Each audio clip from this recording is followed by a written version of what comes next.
vacías. Entonces Noemí dijo: espérate, hija mía, hasta que sepas cómo se resuelve el asunto, porque aquel hombre no descansará hasta que concluya el asunto hoy. Amén. Ahora, capítulo 4, verso 1 al verso 10. Presten atención a eso. Booz subió a la puerta y se sentó allí. Y aquí que pasaba aquel pariente de quien Booz había hablado. ¿Alguien sabe qué dijo Booz de ese que habló? Y dice, aquí que pasaba aquel pariente de quien Booz había hablado y le dijo: fulano, ven acá y siéntate. Ven acá y siéntate. Y Noemí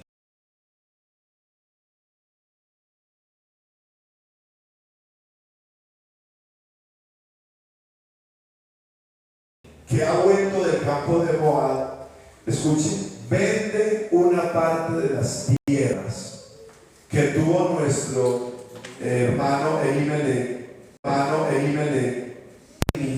redime. Y si no quiere redimir,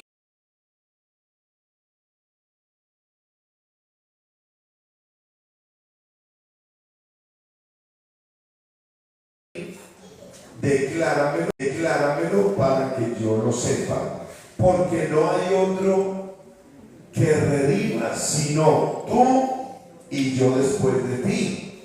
Y él respondió: ¿qué? Yo redimiré.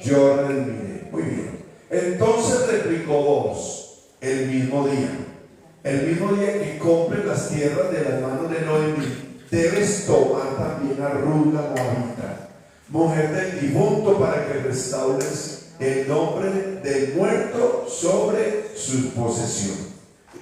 Y respondió el pariente: no puedo, escuchen ahí, no puedo redimir para mí, no sea que dañe mi heredad. Redime tú, usando de mi derecho, porque yo no podré redimir. Había ya desde hacía tiempo esta costumbre en Israel tocante a la redención y al contrato, que para la confirmación de cualquier negocio uno se quitaba el zapato y lo daba, a su el zapato. Verso 9.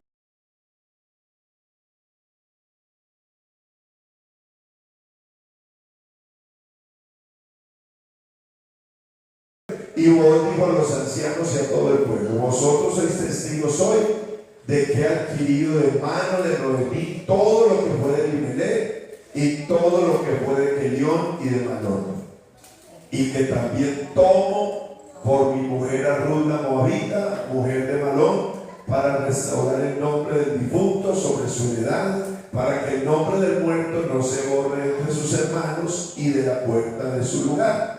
Vosotros sois testigos hoy. Entonces, ¿por qué les puse a leer eso?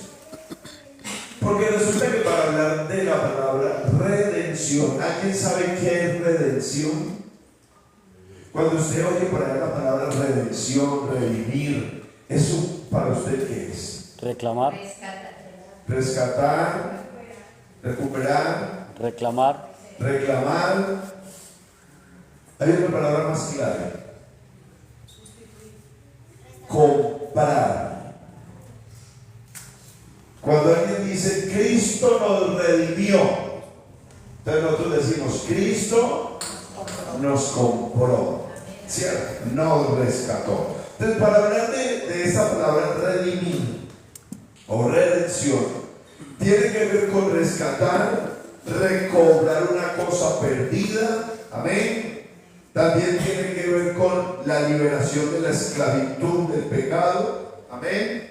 Y también tiene que ver entonces con algo muy importante que tendríamos que es lo que vamos a resaltar hoy, es la muerte de Cristo, que es el valor del rescate.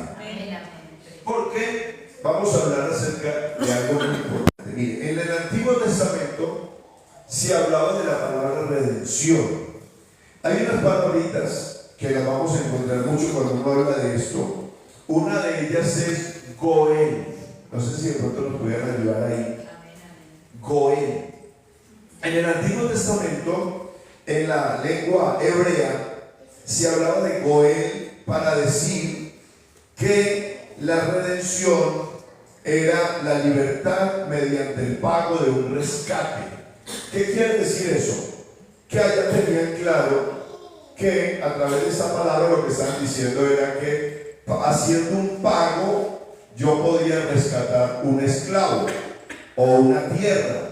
En este caso, lo que hablamos de vos estaba pasando era que la familia de Elimelech, que era Ruth la esposa y los muchachos, ellos al morir habían dejado, digámoslo así, su nombre como perdido.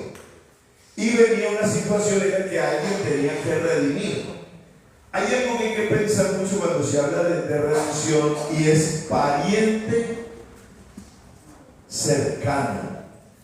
A una persona que era esclava no la podía redimir cualquiera, la podía redimir el pariente más cercano. Por eso Boaz le dijo a Ruth: mira Ruth, yo te puedo redimir porque yo soy un pariente cercano de Elimelech.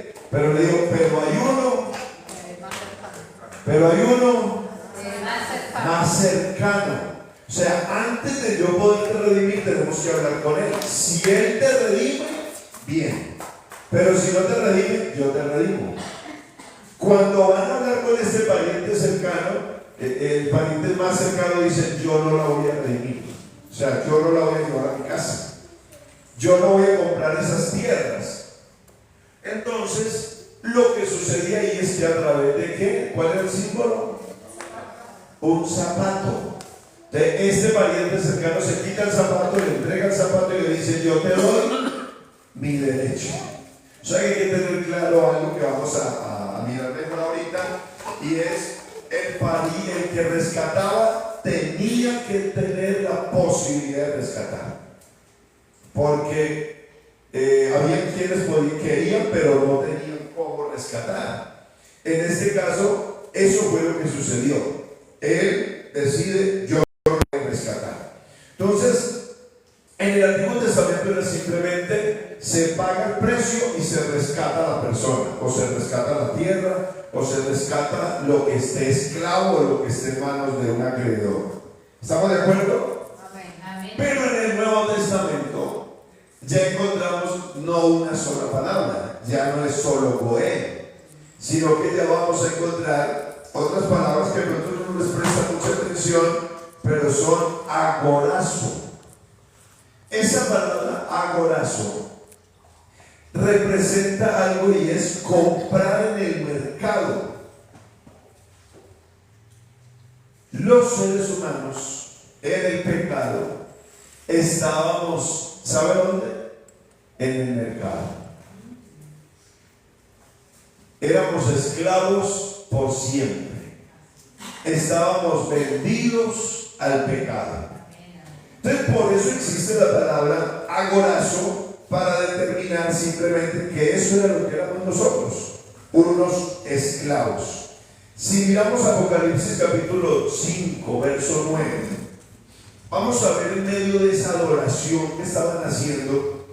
Apocalipsis 5, 9 dice: y cantaban un nuevo cántico diciendo: digno eres de tomar el libro y de abrir sus sellos, porque tú fuiste inmolado y con tu sangre nos has redimido, o nos has ¿qué? Comprado, o nos has rescatado, o nos has liberado. ¿Para quién? Ojo, lo importante cuando uno va aprendiendo esto es que cuando uno lea la Biblia le dé el significado correcto, porque uno dice: nos ha redimido, y se queda redimido. ¿Y qué es redimido? Uno casi nunca se pregunta: ¿eso qué es? ¿De dónde viene? ¿Para dónde va? Ya cuando uno lee acá, ellos dicen: tú fuiste inmolado y con tu sangre nos has redimido.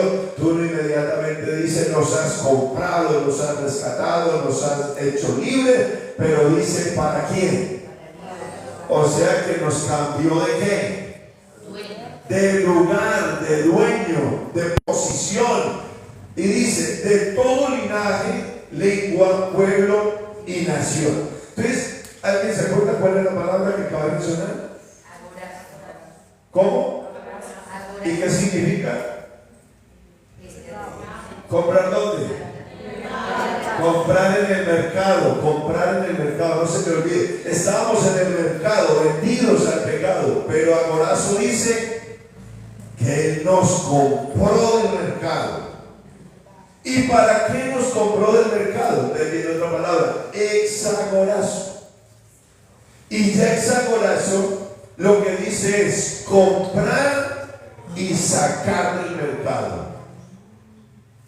Pero no solamente me compran, porque es posible, no sé cuántos han ido a una galería o a una plaza que llamamos, y vemos cómo entre ellos negocian. Entonces, por ejemplo, llegaba el del aguacate y compraba en el camión 5,000 aguacates, pero se los lleva para otro negocio dentro de la misma plaza. ¿Y qué hace? Lo saca de acá, pero lo tiene aquí mismo para vender. ¿Cuál es la diferencia entre el agorazo y el exagorazo? Agorazo es yo compro, pero lo saco del mercado, o sea, ya no está en venta. Escuchen, miren lo importante de la redención.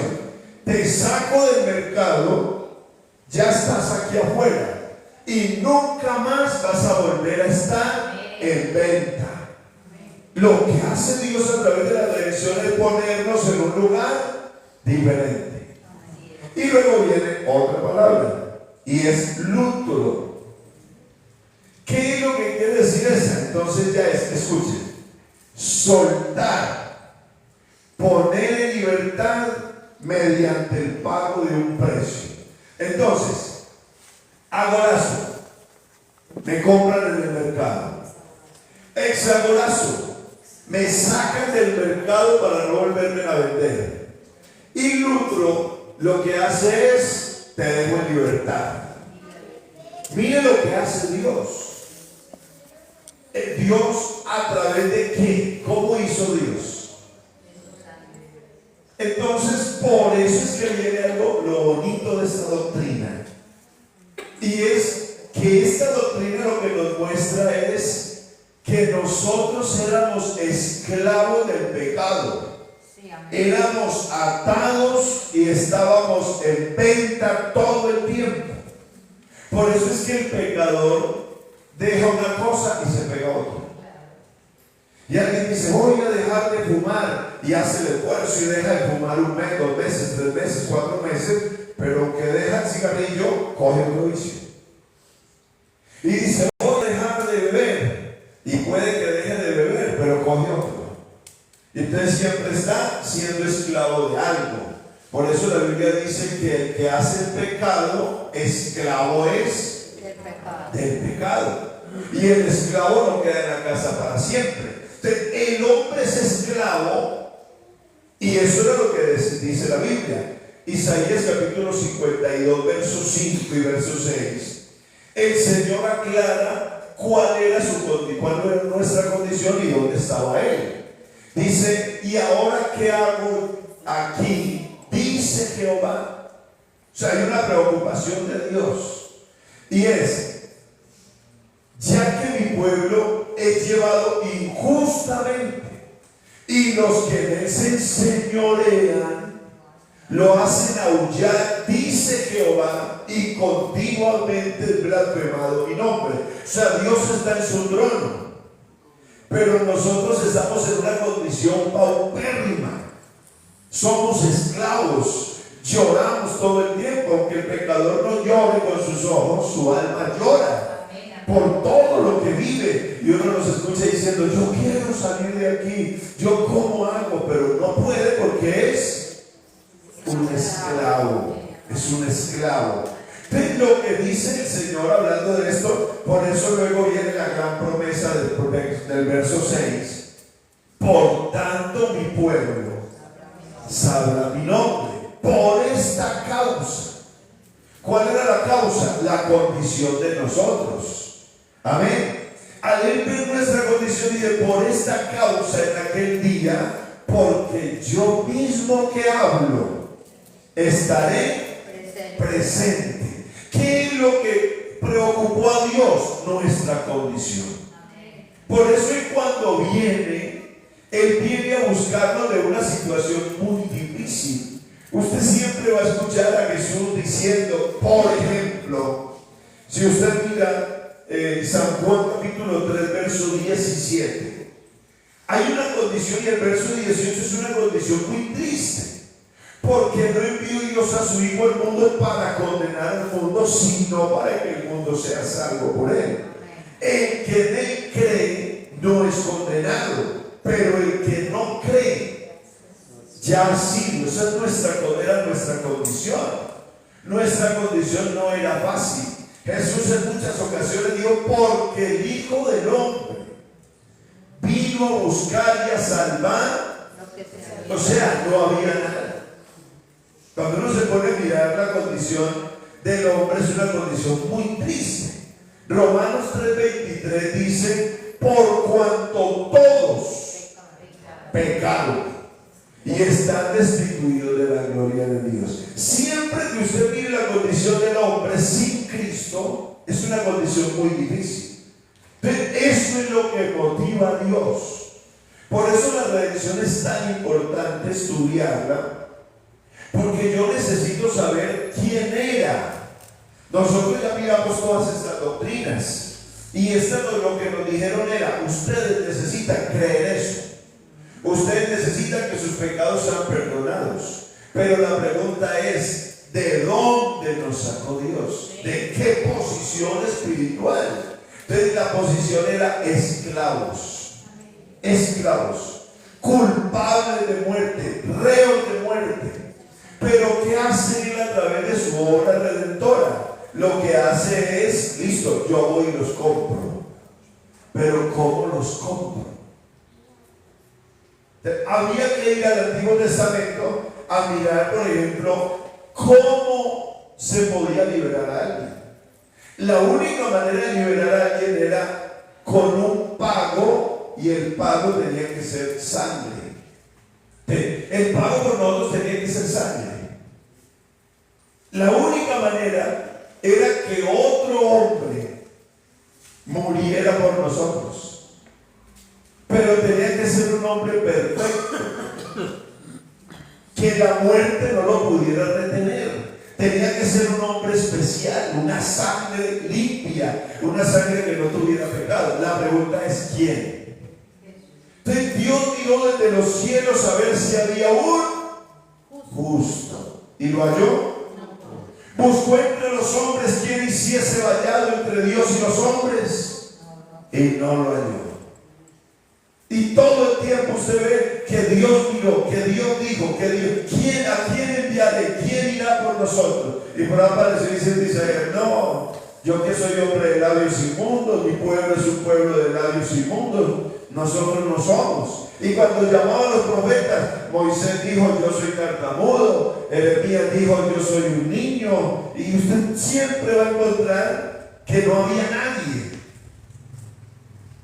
No hay justo ni uno, dice el apóstol Pablo, ni uno. Entonces la pregunta es ¿cómo?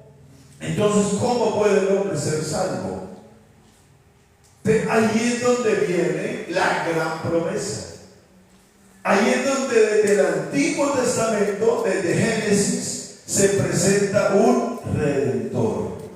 Génesis 3:15, cuando Adán y Eva pecan, la respuesta al pecado, ¿qué es lo que le dice Dios a la serpiente? Le dice, pondré enemistad. O sea, un día, el hijo de la mujer te pisará la cabeza. O sea, va a haber un día en el que te vamos a quitar.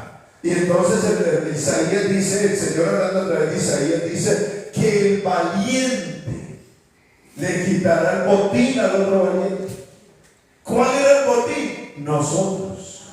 Un valiente le quitó el botín ¿a quién? Al hombre, le quitó todo. Pero luego vendría uno más valiente que ese, le quitaría el botín y sería repartido. Esto es lo que Dios tenía planeado. Esto es lo que usted ve Isaías hablando acerca de él. Usted siempre ve el propósito de Dios de cómo sacar al hombre de la situación en la que se encontraba. Por eso aparece Cristo. Hay una deuda grandísima por pagar. El hombre es esclavo y el único que lo puede liberar es un hombre. Entonces por eso aparece Jesús. Realmente a lo que aparece Jesús es a eso, a redimir al hombre, a cambiar al hombre, a cambiarle ¿de qué? De ubicación, a sacarlo del mercado, a ponerlo en libertad, a dejarlo libre. Amén. ¿Libre de qué? Del pecado, de la muerte, de la condenación, de la ley. Entonces lo que hace Cristo es eso. Gálatas 3:13 dice: porque Cristo nos redimió. O sea que nos ¿qué? ¿Ya estamos claros con redimir? Alguien que me convierta ese texto ahí. Cristo nos liberó, nos rescató, nos compró ¿de qué? De la maldición de la ley. Por eso ya hoy no vivimos según la ley, sino que vivimos según. ¿Alguien sabe qué es la gracia? ¿Ustedes han escuchado gracia y misericordia? Porque hay gente que cree que la gracia es lo mismo que la misericordia. ¿Cuál es la diferencia entre la gracia y la misericordia? Digo, no, ustedes digamos. La misericordia es no darle el pago a alguien que se merece. Eso es misericordia. Dice: el Señor es misericordioso. ¿Qué está diciendo? Que no nos pagó como nos tenía que pagar o como nos lo merecíamos. ¿Y qué es gracia? Es el regalo inmerecido de parte de Dios. ¿De qué es lo que ejecuta realmente la redención? Que Cristo nos dio un regalo que no lo merecíamos. Por eso aparece la gracia. Un cristiano debe de amar la gracia. La gracia debe convertirse para nosotros en el punto de apoyo para ser muy buenos cristianos. Aunque también es posible que la gracia nos lleve a ser desagradecidos. Porque hay un dicho que dice que lo que nada nos cuesta, volvámoslo fiesta. Por ahí estaba haciendo un estudio de algo y decían: la gracia es muy peligrosa, porque la gracia no nos deja valorar lo que hoy tenemos. Entonces decía: si yo peco pero tengo la gracia de Dios, entonces me dedico a pecar. Los romanos creían eso. ¿Qué era lo que creían los romanos? Mientras más peco, más gracia. Por eso Pablo en el capítulo 6 verso 1 les dice: ¿qué pues diremos? ¿Perseveraremos en el pecado para que la gracia abunde? Pero el mismo Pablo en el capítulo 5 verso 20 fue el que abrió esa puerta. Mire lo que dice Romanos capítulo 5 verso 20. Pablo les hace saber a ellos qué hace la gracia. Pero la ley se introdujo para que el pecado abundase. Mas cuando el pecado abundó, sobreabundó la gracia. Entonces, ¿qué dijeron los romanos? Pequemos. Queremos que la gracia crezca, pequemos. Mientras más pequemos, más gracia. Pero luego Pablo les dice: perseveraremos en el pecado para que la gracia abunde. Y ya les dice: no, en ninguna manera. Entonces, ¿qué es lo que tiene que entender alguien que goza del privilegio de la redención? Es entender que es por gracia y que Cristo no había sino una manera de comprarnos. ¿Alguien sabe? En la antigüedad, ¿cómo se podía redimir una persona? Por ejemplo, ¿cómo redimieron a Ruth? Con dinero. A muchos esclavos los redimían con dinero o con animales. Pero para nosotros no había ni sangre de animales, ni dinero. Por eso cuando volvemos a 1 de Pedro capítulo 1 verso 18 y verso 19 nos dice cómo fuimos comprados. Ahora, yo tengo 1 de Pedro 1, 18. ¿Por qué tenemos que valorar tanto la redención? Aunque a nosotros no nos haya valido nada, escúcheme bien esto. Porque el hecho de que a mí no me haya valido nada no quiere decir que no tenga valor.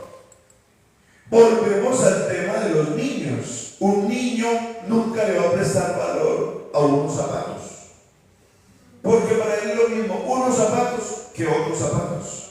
Un día estaba en una casa y me mostraron unos tenisitos pequeñitos de una niña, unos Reebok, y me dice alguien, póngale precio a esos zapatos.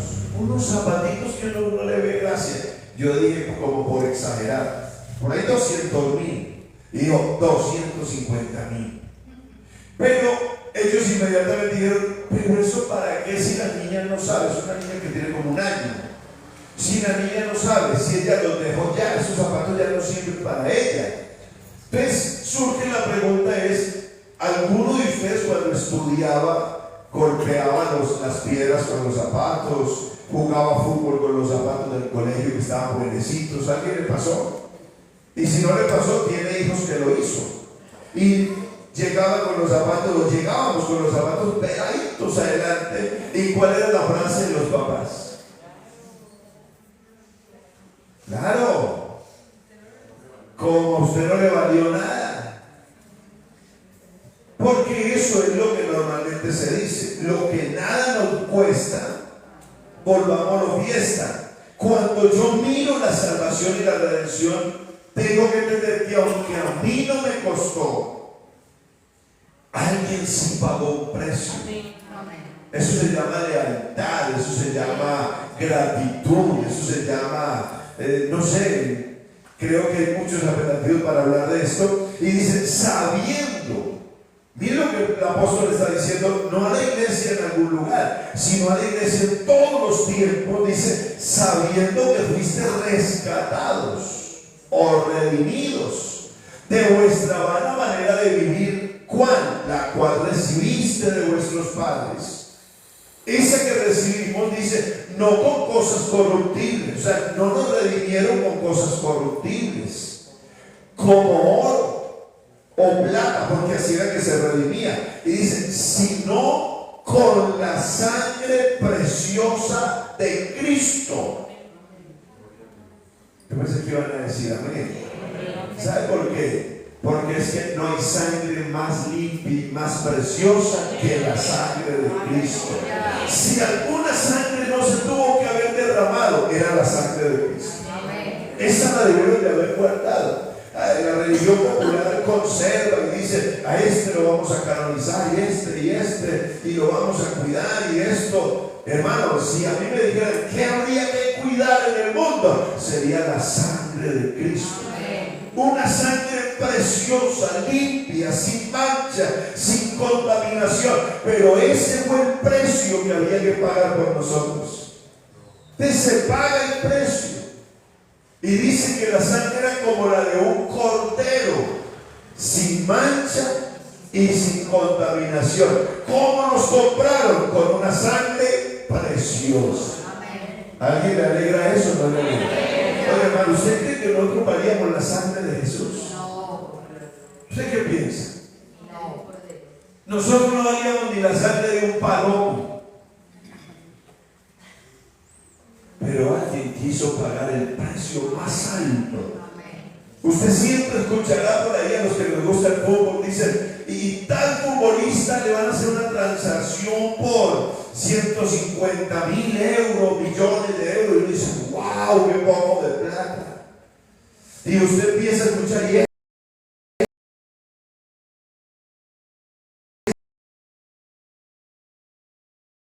una buena noticia, la transacción más grande que se ha hecho en toda la raza humana y en todos los tiempos, es la transacción que hizo Cristo, dando su sangre preciosa.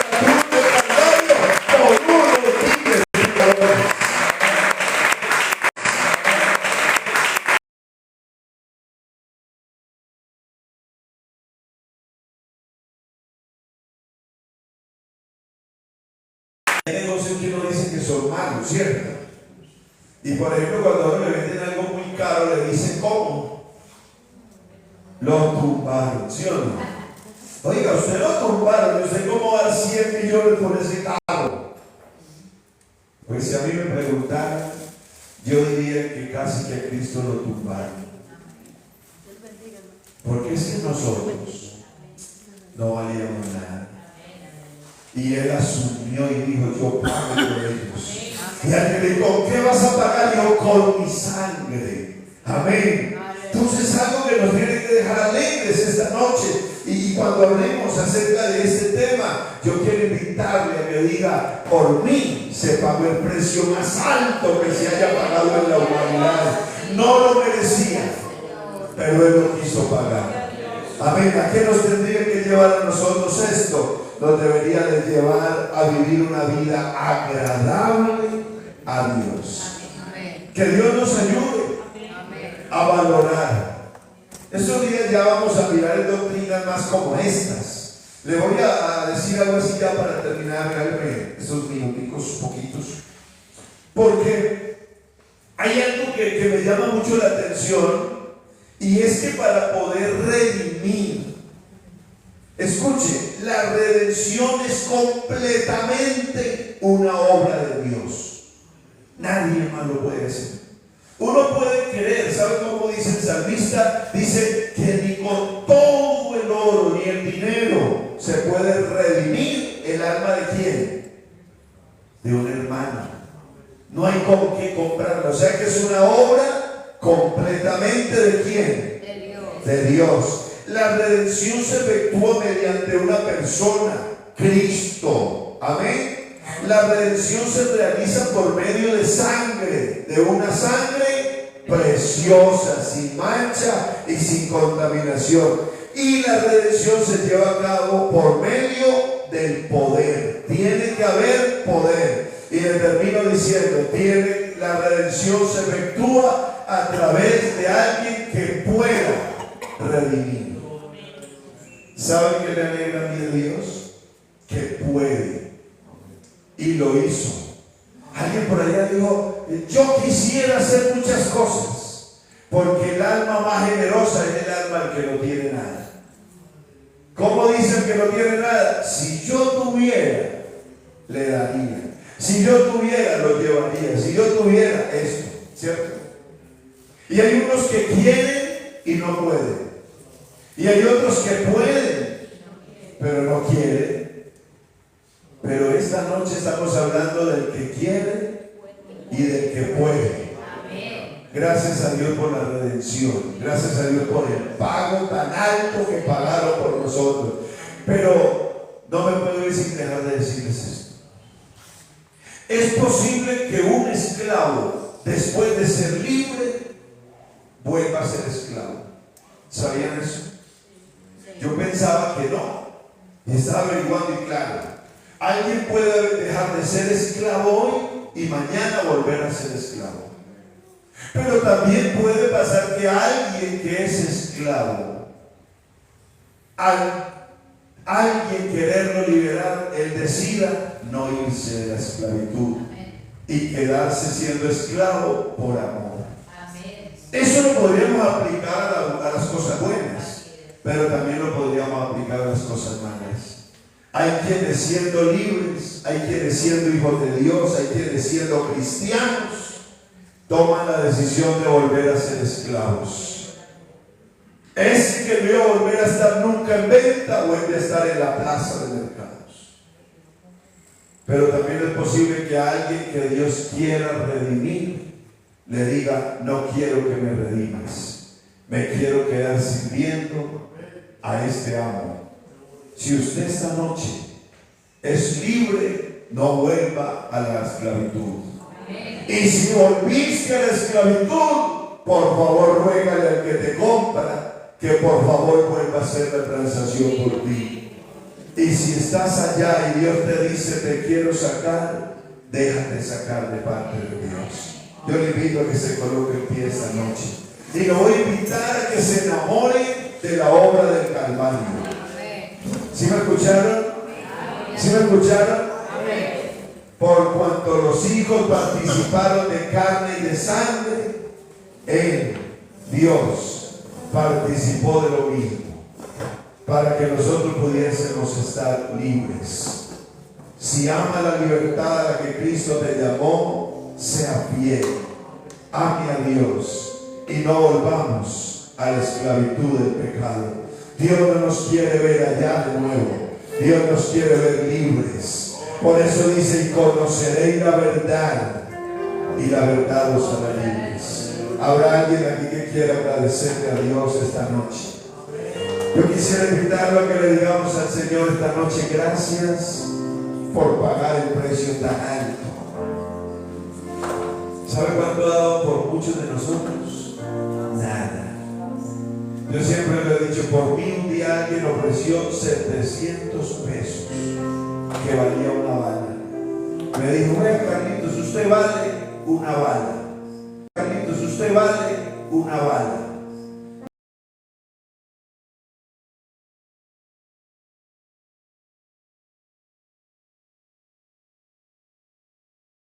Yo valgo 700 pesos. Pero cuando el mundo decía 700 pesos, Cristo dijo: yo pago por usted con mi vida. Y eso es lo que me ata a amar a Dios y a servirle con todo mi corazón. Yo quiero invitarle esta noche: ame la obra del Calvario y no haga nada indebido contra la salvación. Señor Jesucristo, aquí estamos para decirte muchas gracias. Gracias por ese valor tan alto que pagaste. Nadie, incluso muchas veces ni mamá, ni papá, ni familia, daban nada por nosotros, no ponían nada por nosotros. Si nos hubiesen puesto de pronto en una subasta, estoy seguro que nadie hubiese ofrecido mucho. Pero gracias porque tú, Señor, levantaste tu mano y dijiste: yo lo compro con mi vida, con mi sangre. Yo voy a darlo todo por Él. Voy a entregar mi vida en alabanza, en sufrimiento, y voy a hacerlo todo porque yo quiero verlo libre. Hoy somos libres por su sangre. Hoy somos libres por su gracia. Hoy somos libres por su misericordia. Hoy somos libres porque Él quiso, le dio valor a nuestra vida. Y hoy podemos decir que somos libres para servir a Dios. Somos libres para amarlo y somos libres para testificar del amor tan grande de Dios. Señor, gracias por esto. Gracias. Ayúdanos a enamorarnos cada día más de tu obra, Señor. Despídenos esta noche en bendición, Señor, y que cada día podamos seguir creciendo espiritualmente, creciendo para la obra tuya. En el nombre poderoso de Jesús te damos gracias. Amén y amén, Señor. Despídenos en bendición en el nombre